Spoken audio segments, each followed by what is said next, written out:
안녕하세요. 카페 창업 이런 거 몰랐지? 크레이지 커피 대표 정경입니다. 반갑습니다. 예, 제가 오래간만에 연남동을 갔다 왔습니다. 이런저런 상권도 좀 분석을 하고 뭐 좀 어떤가 해서 요즘 뭐 좀 많이 좀 다니고 있는데요.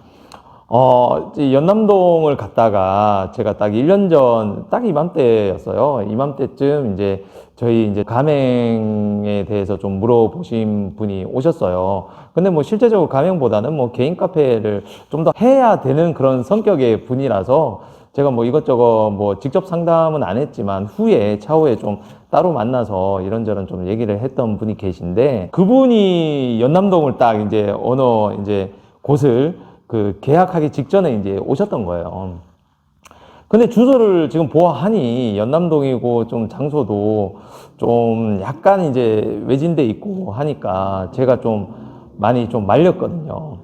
한 4평 정도에 뭐 240, 250, 뭐 이 정도 임대료였는데, 이게 저는 그때 되게 많이 말렸어요, 사실. 뭐 개인으로 하면 힘들 것 같으면 뭐 프랜차이즈를 뭐 하면 안 되겠냐, 저희를 뭐 가맹을 하면 안 되겠냐 했는데 여기는 스타벅스 외에는 안 될 자리다. 그리고 스타벅스가 뭐 이런 규모를 한다 그러면 뭐 규모 하지도 않을 뿐더러 그리고 뭐 되기도 사실 힘들 거다, 이 정도 규모면. 그리고 연남동이라는 곳 자체가 트렌드를 따르는 곳이기 때문에 좀 굉장히 운영하기 어려울 수 있다. 그리고 평일날 낮에 많이 가보셨냐? 그 주말하고 많이 차이가 있다. 그래서 여기는 좀 위험할 것 같다고 제가 좀 많이 말렸었어요. 그런데 그럼에도 불구하고 결국은 그 길을 오픈하셨죠. 물론 저희랑 계약은 안 했고요. 왜냐하면 저희는 사실 이게 좀 그렇긴 한데 안 될 곳에서는 저는 뭐 컨설팅을 해봤자 의미 없다고 봐요. 왜냐하면 솔직히 저희도 좋은 입지 조건에서도 뭐 다른 많은 경쟁 업체들하고 이제 붙어야 되잖아요. 그 경쟁을 해야 되는데 그래도 사실 이기기 힘든 경우도 굉장히 많습니다.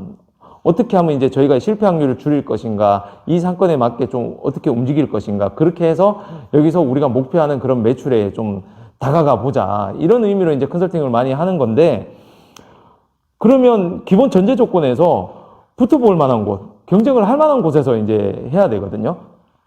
근데 그런 곳은 참 안 돼요. 저희가 봤을 때, 물론 여러분들이 봤을 때 좀 느낌이 다를 수도 있겠지만, 그러니까 저희가 뭐 많은 업체들을 이제 뭐 오픈을 시키고 또 저도 굉장히 많은 경험이 있고 10몇 년이잖아요. 15년 정도 되니까. 하여튼 그러다 보니까 상권에 대한 이제 감이라든가 이런 나름대로 이제 데이터로 분석되는 그런 것들이 좀 있다는 거죠. 그럼에도 불구하고 그분은 거기서 이제 오픈했죠. 뭐 당연히 저희는 컨설팅을 안 하죠. 안 되는 곳에는 실패할 게 뻔한데 굳이 할 이유가 없는 거죠. 그래서 이제 뭐 지나가다 봤는데 아니나 다를까 임대문이 붙어 있고 아예 문이 닫혀져 있더라고요. 참 안타깝죠. 근데 그때 정확하게 안 됐던 이유 중에 하나가 아까 그 입지 조건이 첫 번째로 안 됐었고요. 두 번째가 그분이 결정적으로 준비가 안 된 분이셨어요. 그냥 얘기를 들어보면 그냥 카페를 하고 싶었던 거죠. 그냥 카페를 하고 싶었던 거예요. 그러니까 뭐 일단 경험도 없고 경력도 없고 또 특유의 그 준비가 안 되고 카페를 하고 싶어 하시는 분들이 가진 그 특유의 그 근거 없는 자신감 있잖아요. 그러니까 자신감은 넘쳤죠. 뭐 자기는 이렇게 하면 될 거다, 뭐 저렇게 하면 될 거다, 개인 카페는 자기의 특성을 살려서 하면 될 거다, 뭐 이런 등등의 자기는 하면 될 거라는 거. 다른 사람들은 뭐 안 했을 거다, 이렇게 잘 생각을 못 했다, 뭐 그래서 나는 이렇게 하면 될 거다라는 생각을 가지고 이제 덤벼들었던 거죠. 근데 그게 정말 쉽지 않습니다. 예를 들면요. 저도 지금 사업을 이제 한 십몇 년간 이렇게 해오면서 저도 뭐 얼마나 많은 실패를 했겠습니까? 100% 성공을 했을까요? 그건 말도 안 돼요. 신이 아닌 이상 100% 성공할 수도 없고요. 그리고 이런저런 이제 조그만한 혹은 큰 그런 이제 마케팅 전략을 시도해서 실패한 것도 굉장히 많았어요. 근데 그 실패했던 대부분의 전략들이요, 제가 하고 싶은 것들이었어요. 지금 돌이켜보면. 이렇게 하면 되지 않을까? 이렇게 하면 될 것 같은데?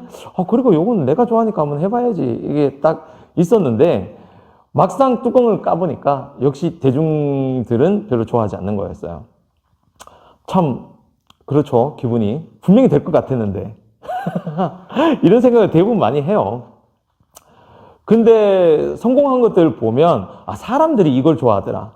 아 내 주변 사람들이 이런 거 좋아하던데?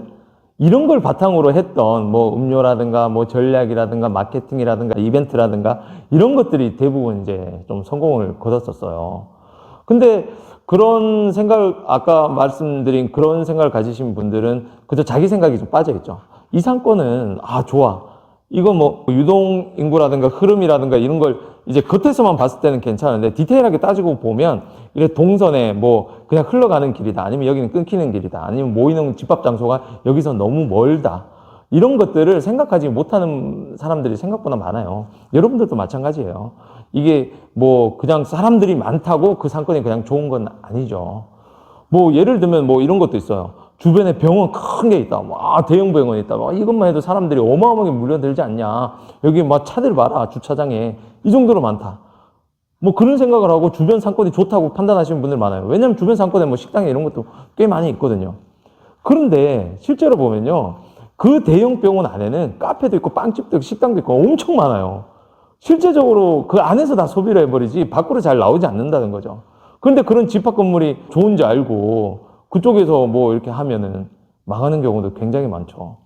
예를 들면, 또 자꾸 뭐 계속 길어지는데, 이대상권이 그래요. 제가 이대상권에서 잘 뭐 해먹고, 참 이런 말 하기 그렇지만, 잘 해먹고 잘 빠져나왔어요. 권리금도 꽤 많이 받았고. 근데 그때가 됐을 때는 뭐 나름의 뭐 관광객들도 많이 오고 뭐 이런 것도 있었지만 지금 안 되는 이유는요. 이대 상권 같은 경우는 관광객들도 많이 준 것도 있지만 이대 안에 들어가면 ECC인가 아마 그게 돼 있을 거예요. 뭐 하여튼 뭐 큰 뭐 그게 있는데 그 안에 카페나 음식점 이런 것들이 그 안에 다 있어요. 그리고 학교가 워낙 넓다 보니까 학생들이 밖으로 나오질 않는 거죠. 그 안에서 이미 소비를 다 해버려요. 그러니까 이대 상권이 뭐 될 리가 있나요? 옛날에는 저희 학생 때만 해도 이대에 남학생들이 못 들어갔잖아요. 그러다 보니까 바깥에서 뭐 남학생들이 기다리고 그리고 그 옷가게 요즘처럼 뭐 그 당시 이제 동대문도 있었지만 동대문보다는 뭐 이대 신촌 뭐 이런 데서 뭐 그리고 압구정 이런 데서 옷을 살려는 그 손님들이 많았고 뭐 그러다 보니까 그쪽에서 많이 이제 소비가 일어났었던 거죠. 근데 상권은 계속 흐르거든요. 그 흐르는 상권들, 그게 살아있는 생물과도 같다고 봐야 돼요. 늘 똑같지가 않습니다. 뭐 전성기가 있고, 이렇게 후태기가 있고, 세태기가 있고, 이런 것들을 잘 읽어야 되는데, 그걸 이제 잘 못 읽는 경우가 많죠. 그러나, 자기는 분명히 못 읽고 있는데, 우리가 봤을 때는 못 읽고 있는데, 자기는 스스로가 굉장히 나는 상권을 잘 읽는 사람이라고 이제 판단을 하는 거죠.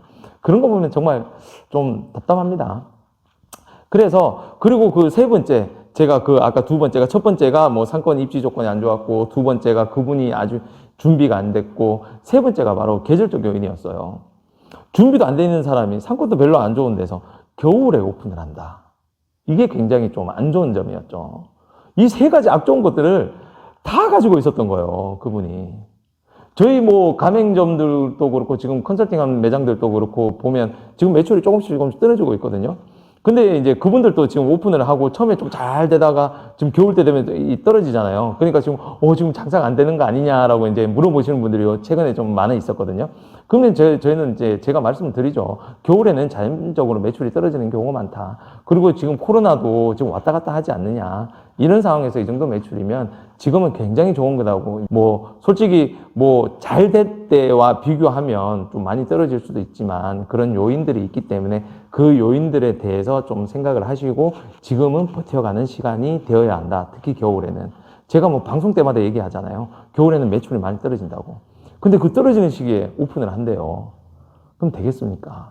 그런 이유로 제가 여기는 절대 안 된다. 그 어떤 브랜드가 들어가도 안 될 거다.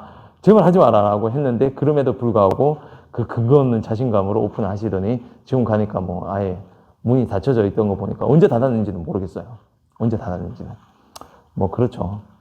그래서 지금은 어떻게 보면 그 코로나 때문이라도 그렇고 또 겨울이라는 이런 부분 때문에 사실 이제 창업을 한다는 건 좀 어려운 시기일 수도 있습니다. 하지만 이제 자가 건물이라든가 이런 분들은 좀 오픈을 하셔도 돼요. 왜냐하면 이 겨울 때 약간 가오픈 기간으로 쭉 두고, 물론 가오픈과 오픈은 좀 경계선이 좀 애매모호하긴 합니다. 그래도 이제 가오픈 기간으로 좀 생각을 하고 천천히 연습하는 생각을 하고 이제 오픈을 하셔도 되는데, 임대를 하시는 분들은 겨울 오픈은 좀 약간 위험할 수 있습니다. 그래서 지금 창업을 준비하시는 분들은 가급적이면 이때 준비를 하세요. 이때 준비란 게 뭐냐면, 이제 커피에 대해서 뭐 교육을 받는다든가 저희처럼 이런 연습장에 와서 이제 교육이 끝난 후에 계속 연습, 그냥 몸에 익을 때까지 이제 연습을 한다든가 이런 식으로 그 준비를 하고, 그 다음에 뭐 예를 들어서 뭐 준비할 것들이 굉장히 많잖아요. 뭐 스푼이나 뭐 이런 것들, 짜잘한 것들에 대한 디테일한 것들도 준비를 많이 하셔야 돼요. 그런 거 엑셀 파일로 쫙 만들어야 돼요. 수백 가지입니다. 수백 가지. 그런 거 하나하나조차도 이제 전부 다 한번 체크를 해보는 그런 시간이 되면 좋아요.